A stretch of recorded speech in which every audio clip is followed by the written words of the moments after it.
Shall we meditate for a moment? And those of you that are not meditators, we have some visitors here.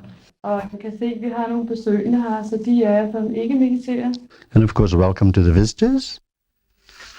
And those that are not meditators, close your eyes and very gently have your awareness on your breathing. Så til de af jer, som ikke mediterer, sid bare med lukkede øjne og slap af, og have bare jeres opmærksomhed mod jeres vejrtrækning. Do not concentrate on the breathing. Prøv at forsøge at kontrollere jeres vejrtrækning. But just a gentle awareness. Kun en ganske blid opmærksomhed på vejrtrækningen. Good.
Open your eyes slowly.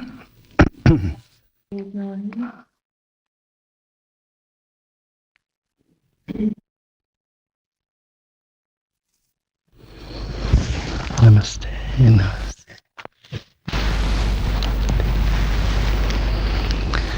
For the new people that have come here for the first time, Til de nye mennesker, som er kommet her for første gang. The meaning of this greeting is that with thought, word, and deed, I salute the divinity within you. Så betyder dette tegn, at med tanke, ord og i handling hilser jeg det guddommelige i dig. And also for the new people that are here the first time, Og også for ligesom at forklare alle de nye, der er første gang. I never prepare a lecture, Så forbereder jeg because if I prepare a lecture, it means I will be telling you what I want to tell you. For hvis jeg vil begynde at forberede en tale, så vil det også betyde, at jeg skal sidde og fortælle. So therefore I always leave it open to the house to ask any question they like. Så derfor overlader jeg det altid til huset at spørge om hvilket som helst spørgsmål, hvad man har lyst til. So that I could talk about things that you want to know. Sådan at jeg kan tale om de ting, som I ønsker at vide. Good, so let me hear some of your profound philosophical questions. Så lad mig høre et velfunderet godt spørgsmål. With our imperfection, how can we make ourselves more perfect and also help others at the same time? And do we have to use Gnana Yoga in the process? And will this be of any spiritual value to our course and pathway towards enlightenment? Very beautiful. Would you translate it for those who don't understand? Vej, forbedre os selv, og samtidig også hjælpe andre. Behøver vi at bruge Gnana Yoga til processen, og vil det være nogen åndelig værdi for os, for vores sag og vejen frem mod overlevelse? I understood every word.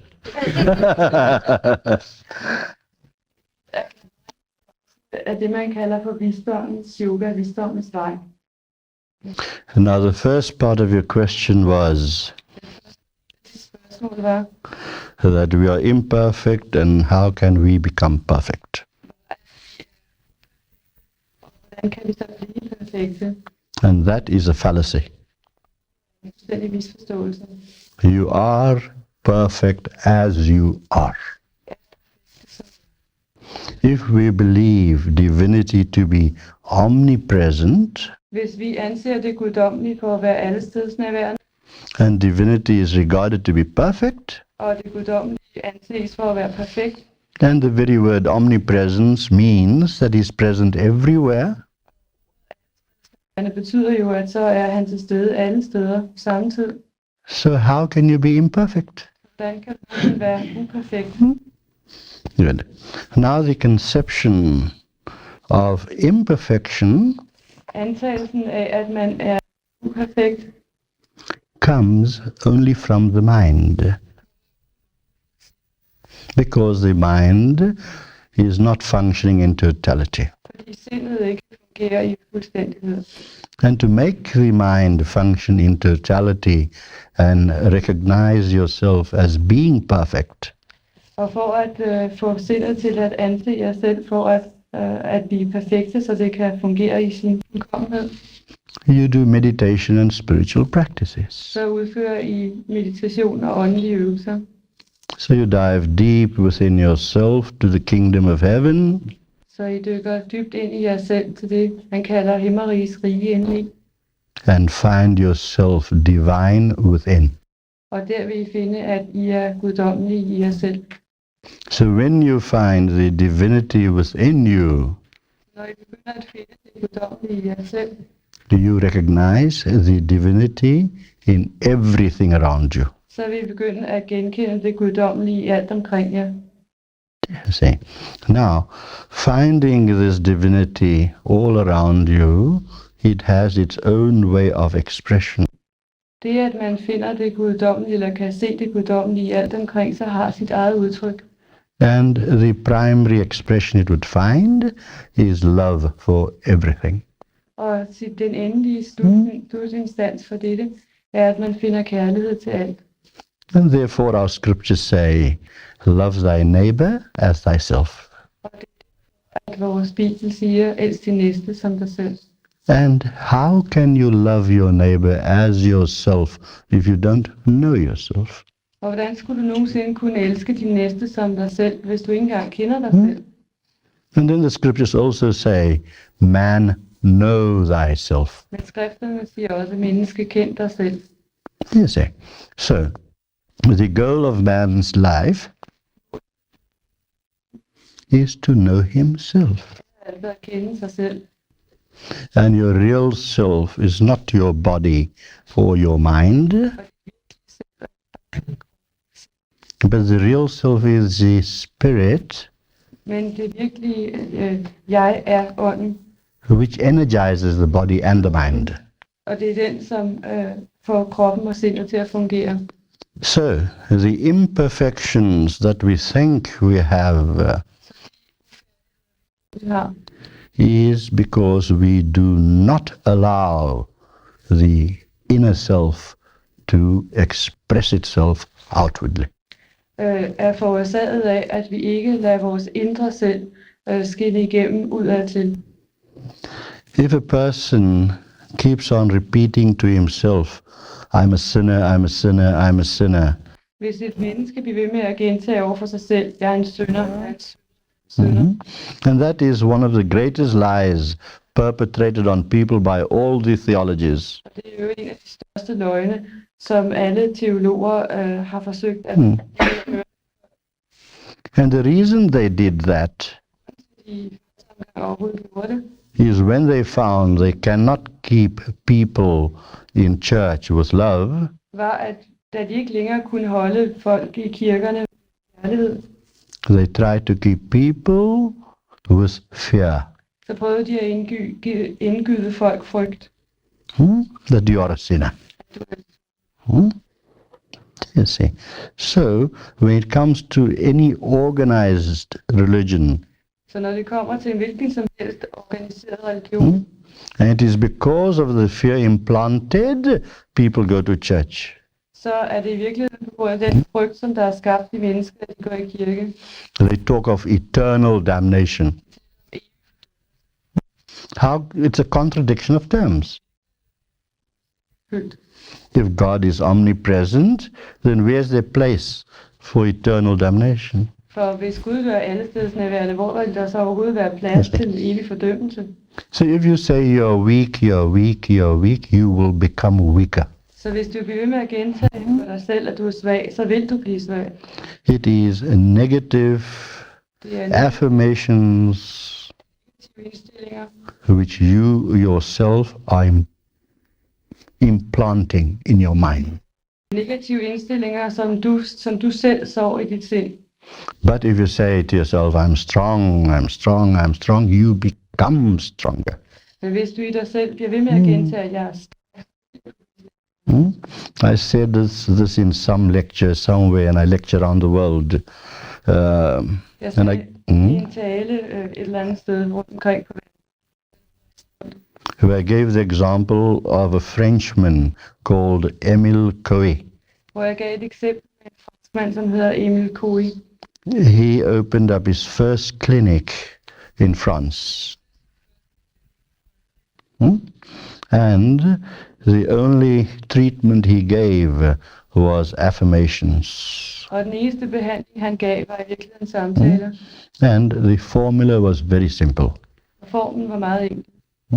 That every morning when you wake up and every night before you go to sleep, you repeat to yourself over and over again that I'm feeling better and better and better. På at han fik folk til både morgen og aften at fortælle sig selv, jeg får det bedre og bedre. Yeah, better. Yeah, I nearly thought you said butter. Do you see? And he has been very successful. Og han har faktisk haft meget stor succes med denne her behandlingsform. Yes. So, if we think we are imperfect, then be sure to know that is just a very small fraction of your mind that is operating. Så hvis vi føler os selv som værende uperfekte eller ufuldstændige, så er det kun en meget lille del af sindet, der arbejder der. And as I explained to you last night on the chart, Og som jeg forklarede jer i går aftes på den tegning, jeg tegnede, those are functions of the lower mind. så er det kun de små dele af det lavere selv. And then, feeling that we are imperfect, we always find imperfection in others. Vi føler os ufuldstændige. If something goes wrong in our lives, then we start blaming others. Hvis noget går galt i vores liv, begynder vi straks at bebrejde andre. The husband blames the wife, and the wife blames the husband. Manden og konen bebrejder gensidigt hinanden. Yeah, right, true. And then if we can't get away with that, because sometimes when the husband starts blaming the wife, she picks up the rolling pin. Fordi nogle gange så sker der det, at når manden begynder at skælde ud på konen, så henter hun kagerullen. Yes, and then when that can't work, then we blame our teachers, our ministers, pastors. Det heller ikke virker, begynder vi at bebrejde vores lærere, vores ministre, vores præster. And when we can't get away with that, we blame the guru. Og når vi heller ikke kan komme afsted med det, så bebrejder vi Gud. And still, if we can't get away with that, we blame God. Lykkes, ja, så er det Guds fejl. God is a divine neutral energy. Gud er en guddommelig neutral energi. He has nothing to do with your perfections or so-called imperfections. Jeres fuldkommenhed eller jeres såkaldte ufuldstændighed. Because the neutral energy is very just. Fordi denne neutrale energi er meget retfærdig. Why should one person have all the good fortune in life, having all the things he needs? Det er alt heldet og alle gode ting kommende til sig. And another person does not even have a slice of bread to eat. There's nothing to do with God. It has only to do with you yourself. Kun noget at gøre med jer selv. You create your own circumstances Jeres egne omstændigheder. by the thoughts you think. Ved hjælp af de tanker, I tænker. Doctors have proved that Læger har i dag bevist, that 100% of physical illnesses are caused by the mind. at 100% af alle sygdomme i virkeligheden stammer fra sindet. And those spiritual masters that have the ability could see through a person's mind and tell him what physical ailment you're going to suffer in 3 months' time. Og mestre er i stand til at se igennem menneskers sind, og kan fortælle jer, hvilke lidelser I vil komme til at hvilke lidelser I vil komme ud for i løbet af de næste 3 måneder. As a matter of fact, we did that this afternoon on a lady and told her what was going to happen, and we averted. Gurs havde besøg af en kvinde i dag, hvor han kunne se, at der ville ske noget i hendes fremtid, og han hilede hende. Now, as I said before,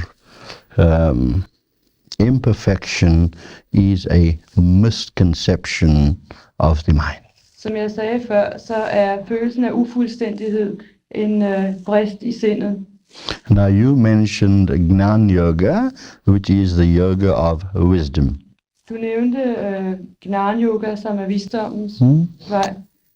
Yeah. And yoga means to be in union. Og yoga betyder i virkeligheden at være i forening med. It is so misunderstood in the West when you mention yoga. Det er ret misforstået, eller ofte misforstået i Vesten, for når man nævner ordet yoga, That you turn yourself in awkward positions i underlige positioner, and put your leg around your head and all that. That is only a very small portion of yoga, which keeps your body fit like any other kinds of exercises. som holder jeres krop i form, ligesom en hvilken som helst anden øvelse.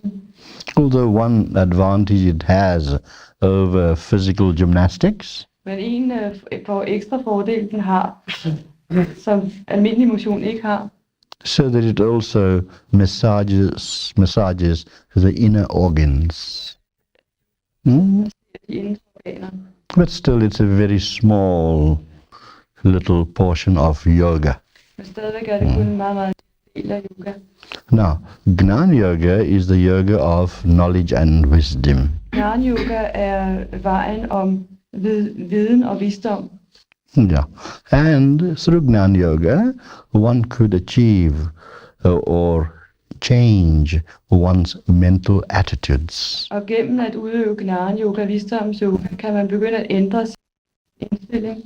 It gives you some understanding of the reality of life. Det giver dig en forståelse af virkeligheden.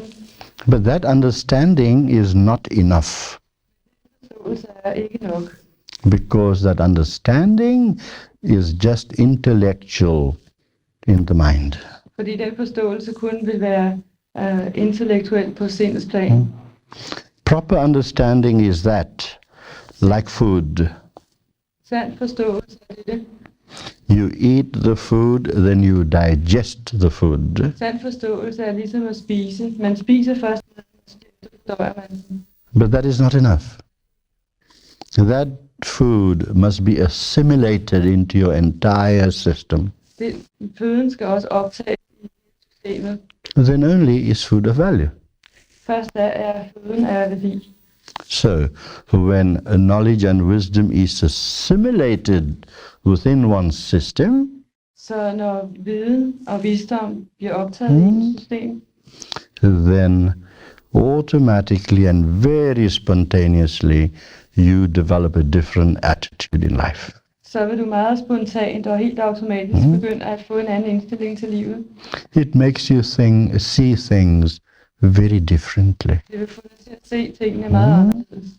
I give you an example. In my garden, I had a tree which had a very awkward shape.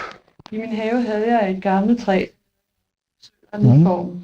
So a very good friend of mine tells me, he says, Guru Raj, why didn't you have this tree cut off? It looks so ugly. En af mine meget gode venner, som var på besøg, så træet og sagde, Guru, hvorfor får du ikke savet det træ ned, for det ser da frygteligt ud. So then I started explaining him that don't look at the awkwardness of the tree. Lad være med at kigge på